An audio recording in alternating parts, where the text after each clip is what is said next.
sheekhi fursad baan u helnay isagoo xaramkii Maka jooga acmaasha inuu Ilaahay ka aqbalo sheekhu u duceeya muraadkiisa khayr inuu alla siiyo inuu Ilaahay jannatul firdaws ku arsaaqo sida uu khayrka noogu sheegayo insha Allah sheekhaynu kelmad dardaaran ah iyo ducada ka dhageysanayna insha Allah barakallahu fiikum السلام عليكم ورحمة الله وبركاته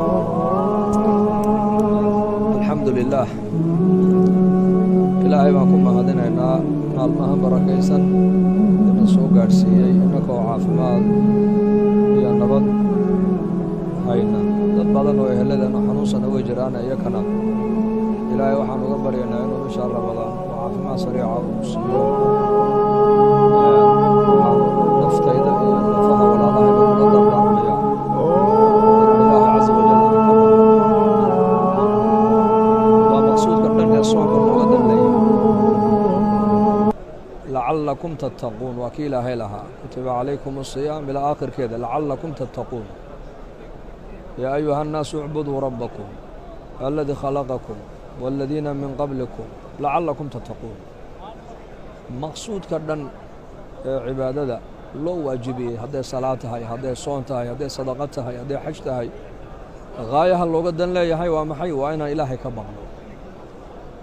دتك إلهي كبغنا adduunka dusheeda waxay ku noolaan nolol fiican bay leeyihiin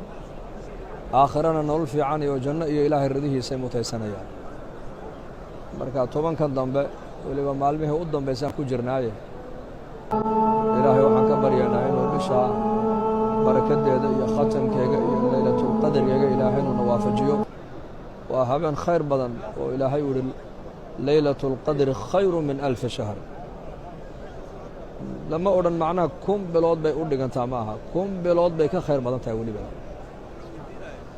waa qabuuliyad ilaahay ku siiyo dad badan baa mooday laylatul qadriga wax kaa maqnaayoo la helo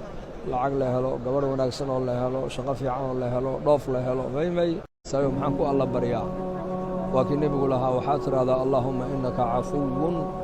tuxibu alcafwa facfu cani cafu ilaahay caza wajalla asmaadiisa waxaa ka mid ah alcafuw cafiska iyo maaragtaanay cafuw iyo ghafuur waxaa xeel dheer baa laydhaha cafuwga ayaa xeel dheer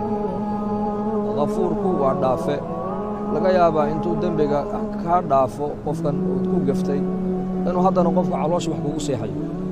laakiin cafisku waxay ka dhigan tahay culimmadu yidhahdeen waa dembiga qofka aad ka gashay gefkaad ka gashay intuu kaa dhaafo weliba uurkan aan waxba kugu qabanba ilaahay waa cafuwa markaas cidda khalqigiisa iska cafisana ilaahay waa jecel yahay ilaahay waa ghafuur cidda sifada ku sifowday addoommaha dhibka iyo gafkay u geystaan iska dhaaftana ilaahay waa jecel yahay ilaahay waa xaliim waa dulqaad badane oo dulqaadkiisana adduunka ku dul joognaa cidda maaragtaane addoommaha dhibka ka soo gaadha iska dulqaadatana ilaahay waa jecel yahay ilaahay waa kariim waa deeqsi oo waxaa khalaa'iq adduunyada joogto oo dhan baahidooda isagaa daboolaya ku aanan weydiisanmu baahidooda daboolaa cidda sifada ku sifowda ee wixii ilaahay uu nicmad uu siiyey iyaka dhaafsan khalqiga ilaahay wax ku taraayana ilaahay waa jecel yahay tacaamulayaaye insha allah cafiskan ilaahay ha weydiisanno aanan toobad keenno nolosheennana maaragtaane bisha ramadaan saamayn ha ku reebto oo waxaa weeye noloshaasi waa madrasad ku soo martay madrasadda qof inuuba ka faa'iidayso oo waxaad ka faa'iidaysataa ha noqoto maaragtaane waa taqwad laba soon waa soon yar iyo soon weyn bisha ramadaan oo maalinkeega baadkee biyaha laga soomayo ooridaada laga soomo waa soonkii yaraa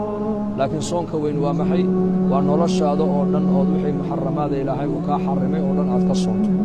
taasaa markaa bisha ramadaan laga dhexlaa